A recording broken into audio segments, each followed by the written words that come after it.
My name is Jay Sugarman, and I want to welcome you to Museum Open House. This ongoing series features and highlights many of the outstanding museums and other cultural institutions. The main purpose of most programs is to inform viewers about current and upcoming exhibits, various programs, resources, and other opportunities that are available for the general public.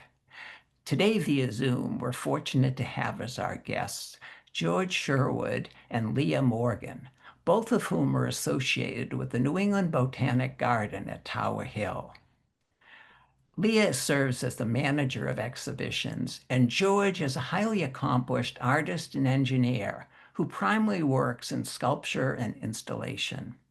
He has exhibited widely across the United States and internationally. George and Lea are here to inform us about the extremely engaging exhibit entitled Art in Motion, 25 Years of Sculpture by George Sherwood. Located throughout the grounds at Tower Hill, 17 of George's kinetic sculptures have been installed or on display until October 12th. During the program, we'll be learning why and how Art in Motion came about. We'll go on a behind-the-scenes tour and in the process come to better understand and appreciate George's exceptional artistry. Let's start by meeting George and Lea and then hearing all about Art in Motion, 25 Years of Sculpture by George Sherwood. Welcome. So delighted you're both able to be here. Thanks for having us. Thank you, Jay. Good to be Last here. week I had the wonderful opportunity to visit the Botanic Garden. Always enjoyed my time there. Had a fabulous time touring, seeing many of the sculptures, eager to find out more and have you inform viewers. But before we jump right to that, I think it would be of interest if each of you just briefly share a little bit more about your background, perhaps artistic, professional interests, current position. George, would you start, please? Sure, I'd be happy to. One thing I wanted to note, in your comments, you said that I'm an artist and an engineer. I am not an engineer. I have an engineering degree, but I'm not an engineer. Um, and I guess I would have to say, given today's weather, that my current position is I can't wait to go swimming in the ocean, which I tend to do all year round. But as we all know, it's been pretty hot out there. Uh, yeah, I'm just happy to be here to talk to you about some of the works and hearing what Leah has to say. We've had a great collaboration together, and I'm looking forward to the next several months going back and seeing what's going on, all the changes in the garden. Terrific, terrific. I know that's one of the fascinating things with your work is how it evolves and takes different forms throughout the seasons or even daytime and nighttime. Lea, a few words about yourself, please. Sure, sure. So, as Jay said, I am Lea Morgan. I'm the manager of exhibitions here at the garden. I've been here for almost 4 years. And before that, I Mhm. ran the butterfly garden at the Museum of Science. So, my background is in art and plant biology and entomology. And I'm really excited to be at the garden to be able to work with wonderful artists like George to bring artwork to the garden for our visitors to be able to enjoy in the garden setting and see amazing artwork. George, while not an engineer now, how did your background in engineering or science influence your artistic practice? Good question. I think for the most part, going to engineering school requires you to focus quite a bit, and I was coming from an art background, and I think it just taught me how to focus and solve problems, you know. Um, yeah, I think in my current practice now that it's helped in that way, just being able to focus and solve problems. Yeah.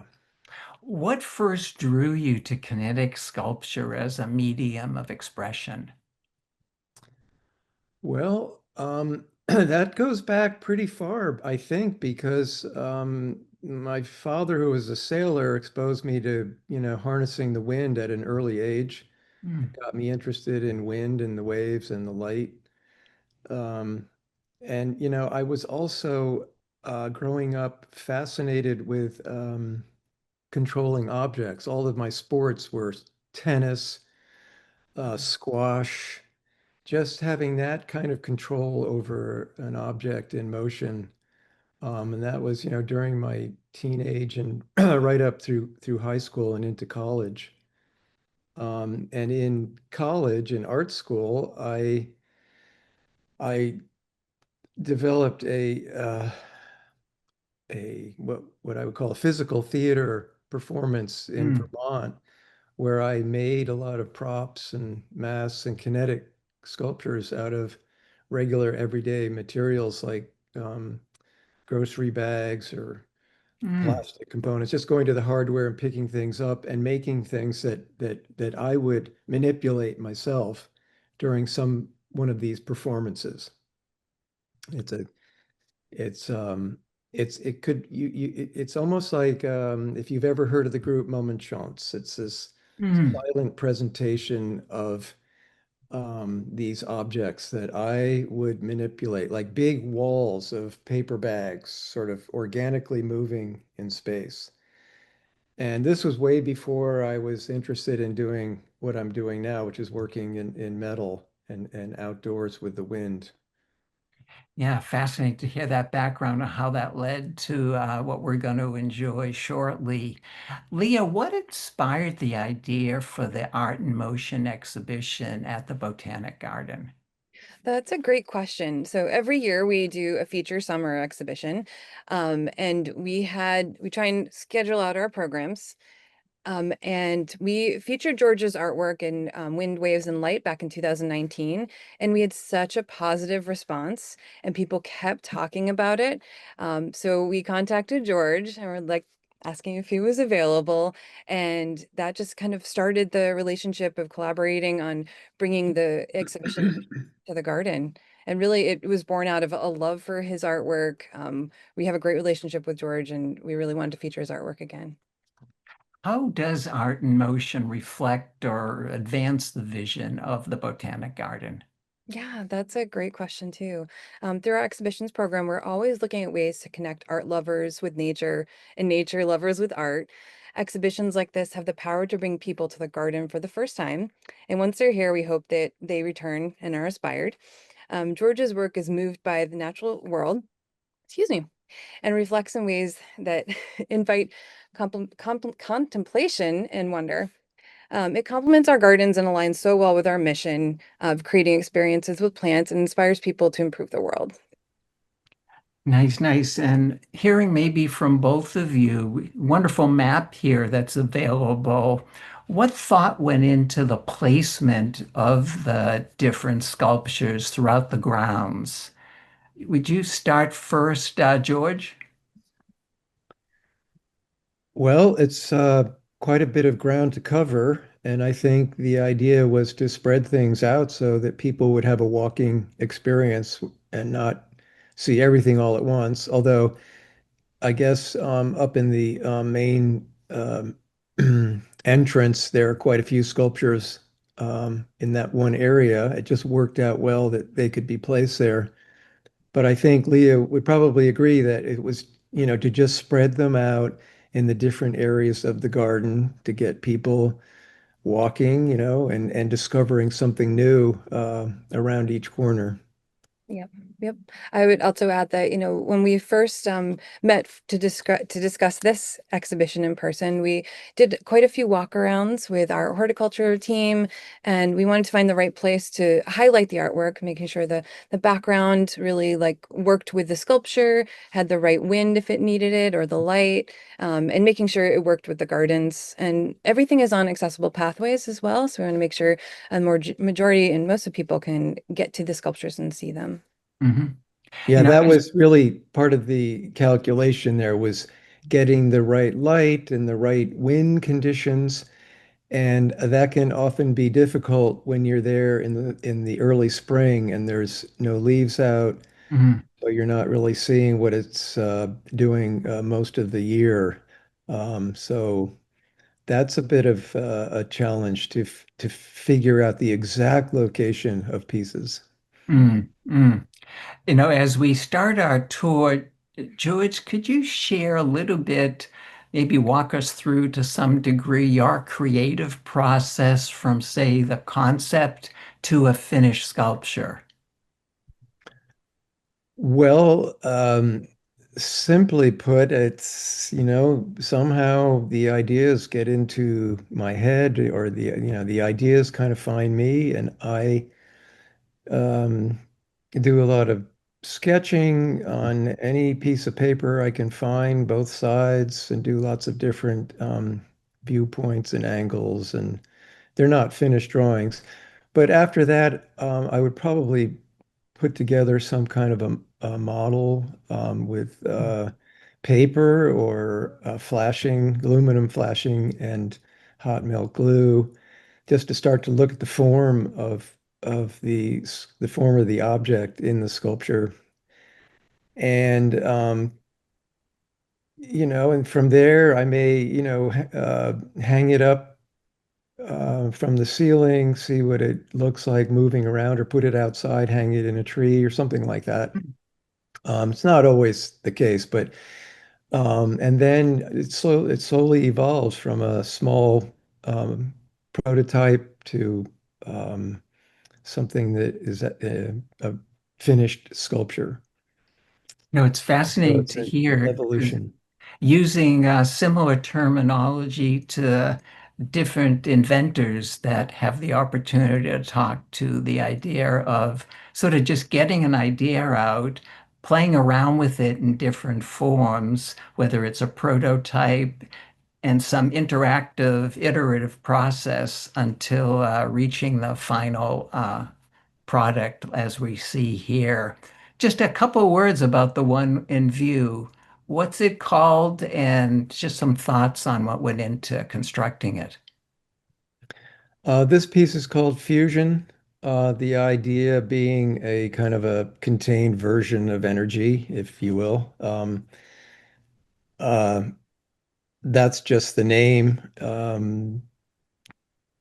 The form is very organic and plant-like to me.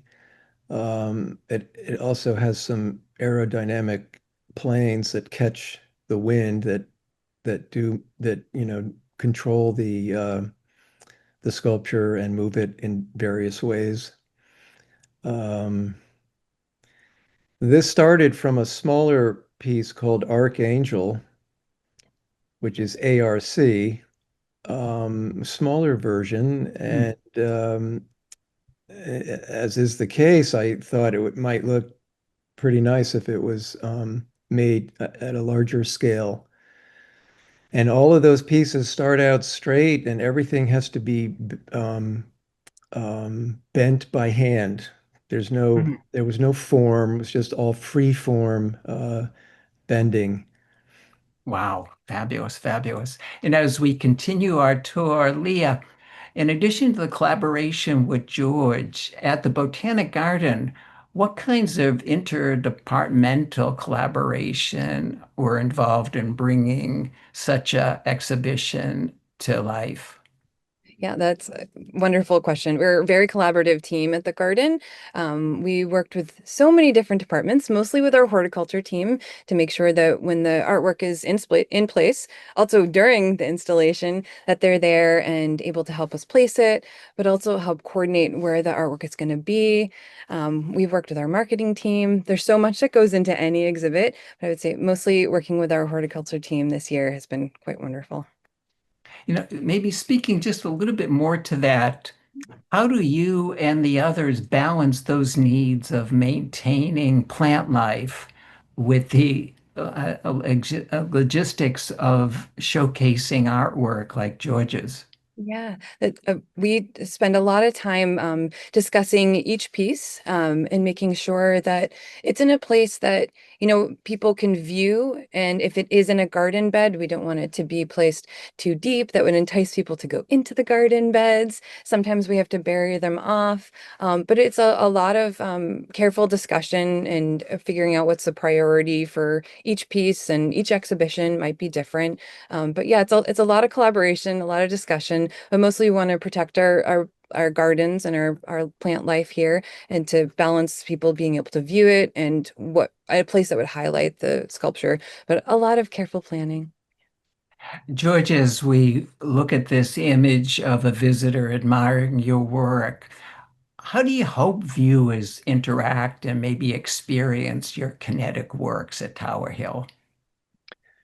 I think for me, when you enter Tower Hill, you're entering a whole new world. You can put your troubles aside. You bring whatever it is you bring to the gardens, and you come across something that's completely new and different that adds some magic and mystery and inspiration in your life. And I think it's also, they're symbols of hope. They're moving, they're alive. And yeah, that's what I hope people take away. Now, it's such a comforting and soothing environment, and I think can't have a better shot than the one we see here about the peacefulness on the grounds, throughout the grounds, and there's so many areas to explore and to see your artwork situated, just a wonderful balance, such a natural collaboration. Speaking of the environment, George, how does the environment become part of the performance of your sculptures? Well, I think it's very important in how they're viewed.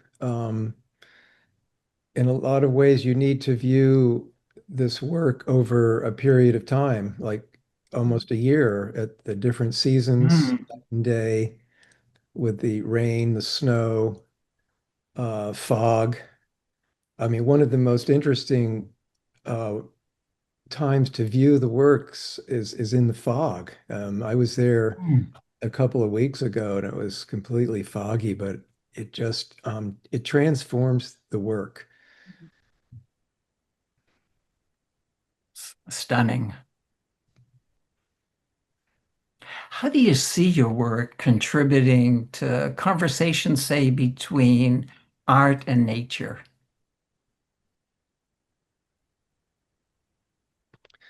Oh, well, I think, I already said some of that, and that it kind of mimics some of the forms Mm, and movements in nature.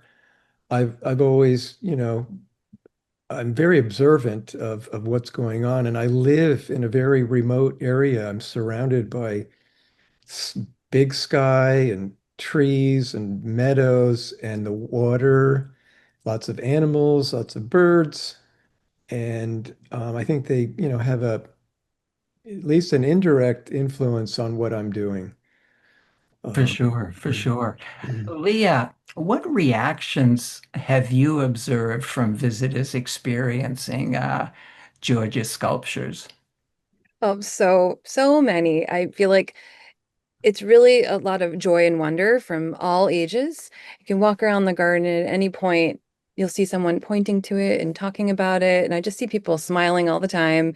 And I think actually during our installation, we had a school group coming in, and you could just hear their reactions from a distance. And they were pointing to them, and just like you could hear they were so giddy, and definitely some screams of joy. And they were pointing to him and said, "There's another one, there's another one."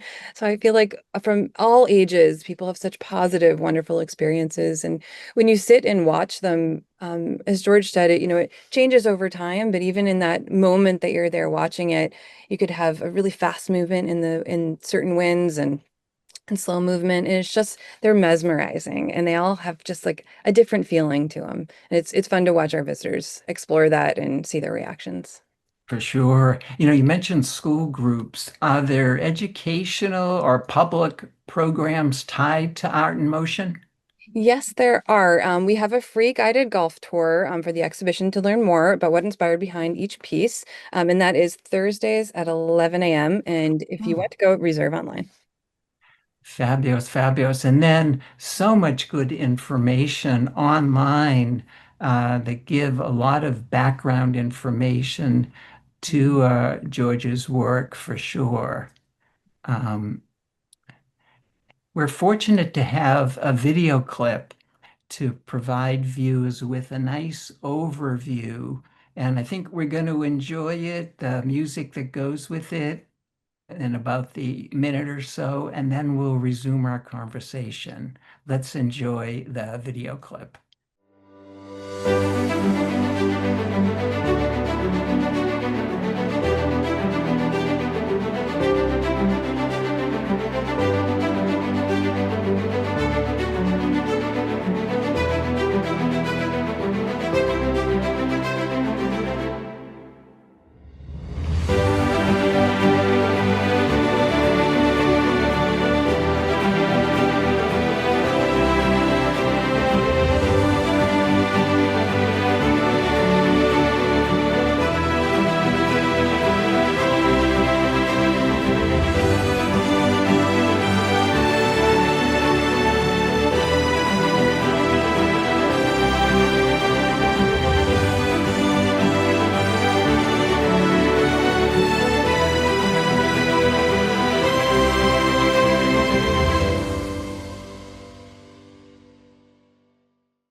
Wow, that was a wonderful opportunity to see so much of the ground and landscape together with the images, interacting with nature. The wind was cooperating, definitely enticing for visitors and others to make their way there, either for the first time or multiple times into October.